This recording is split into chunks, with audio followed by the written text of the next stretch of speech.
Hello, everybody. Tammy Cranage, mortgage certified mortgage advisor and your lending leader. Welcome to another episode of Mortgage Dish, where we dish all things mortgages. Today, we are going to talk about points versus no points. That is the question.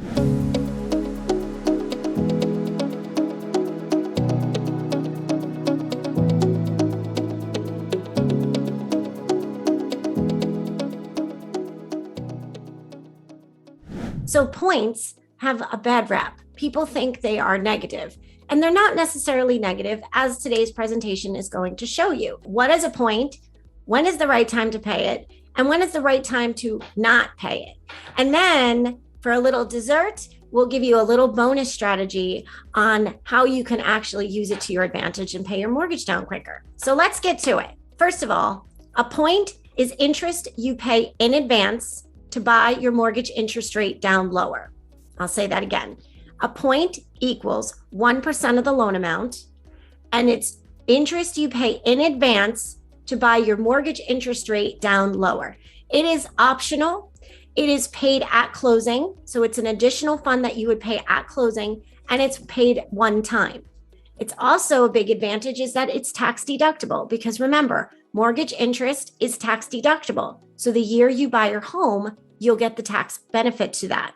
Now, what the exact benefit number is will depend on your other tax deductions, but it is a benefit. All right, so let's see, is it worth it or not? So today I'm going to give you a demonstration.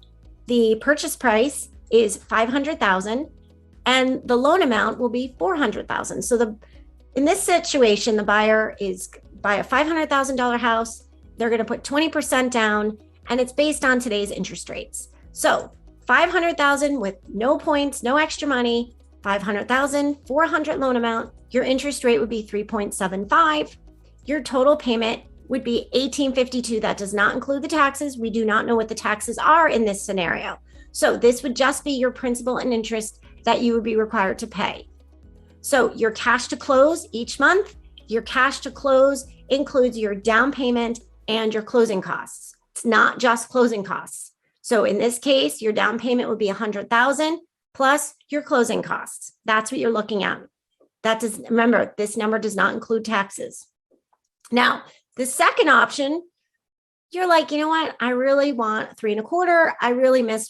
I want the lower interest rate. Okay. So here's what that looks like. Again, your $400,000 loan amount, your 3.25 mortgage interest rate, you buy it down. So now you're going to pay $4,000 and you're going to buy it down to 3.25. Your monthly payment is going to be $1,740 principal and interest, $1,740 per month. And you're going to save $111 to do that. By doing that, you're going to save $111 per month. Your cash to close is going to increase from $106 to $110, $4,000 more that will now be paid at closing. All right. So is it worth paying $4,000 to save $111?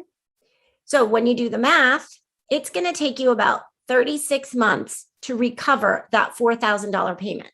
So if you plan on staying in this house for more than 3 years, then it is definitely something to consider.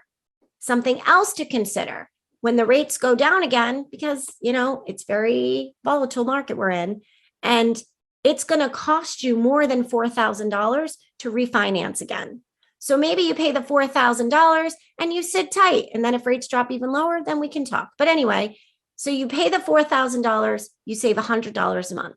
Now you're like, well, how much can I actually buy? So maybe I should buy a little bit more. So that's another option. You pay 2 points.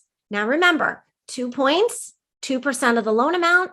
In this case, it would be $8,000 that you would pay at closing, buying your interest rate down to 2.875. That would reduce your payment to $1,659 per month, and you would save $192 per month. Now, $8,000 divided by 192 payments, $192 savings would take you about 41 months to recover, about a little more than 3 years to recover. And again, if you don't plan on staying in the house, if you plan on staying in the house for that long, that would be worth it. Also, it's going to cost about $8,000 to refinance and reduce your mortgage payment to that. So if the rates drop again, you don't really have to get involved in that frenzy unless you want to, which it's kind of fun. And then again, your cash to close is increased from 106 to 114. So you'd have to pay that additional money at closing. So now let me show you a different strategy.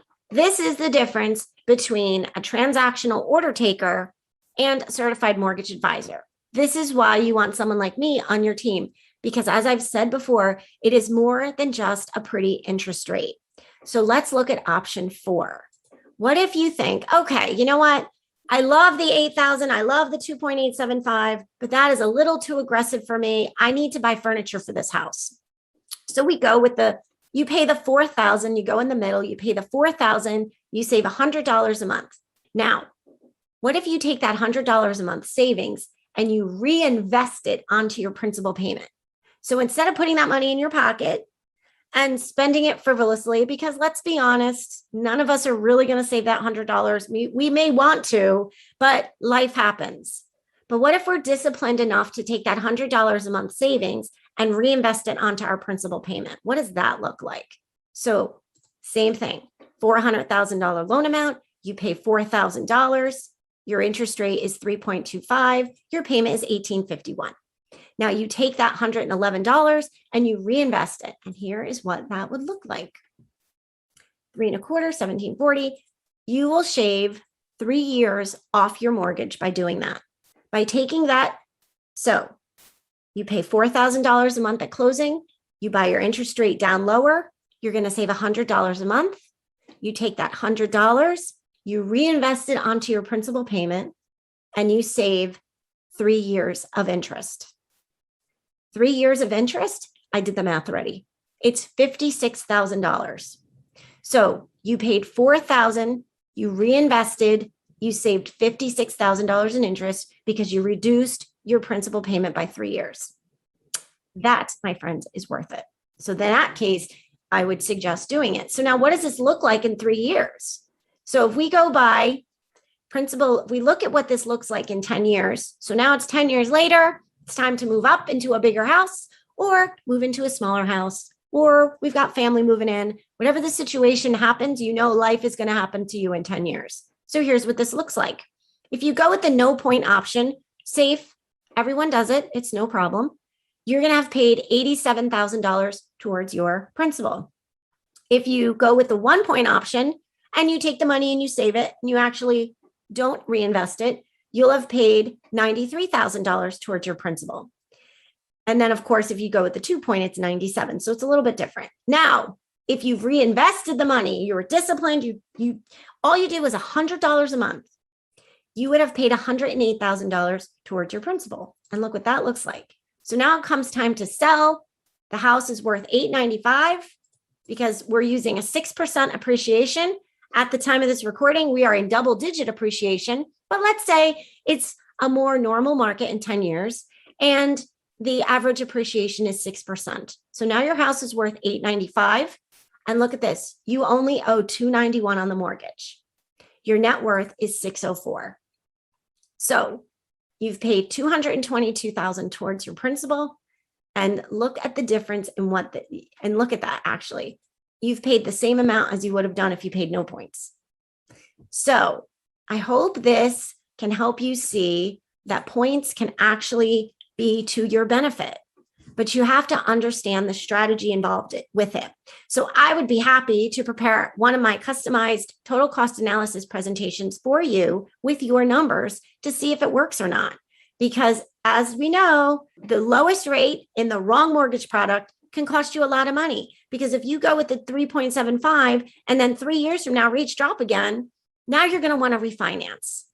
And if one thing COVID has taught us, people refinance all the time for many different reasons because life happens. So you want to make sure you have a lender who is helping you manage that payment and cash flow and equity position so that you are in the best position when life does happen. So thank you so much for watching. I always love dishing out mortgages with you guys. And until next time, bye for now.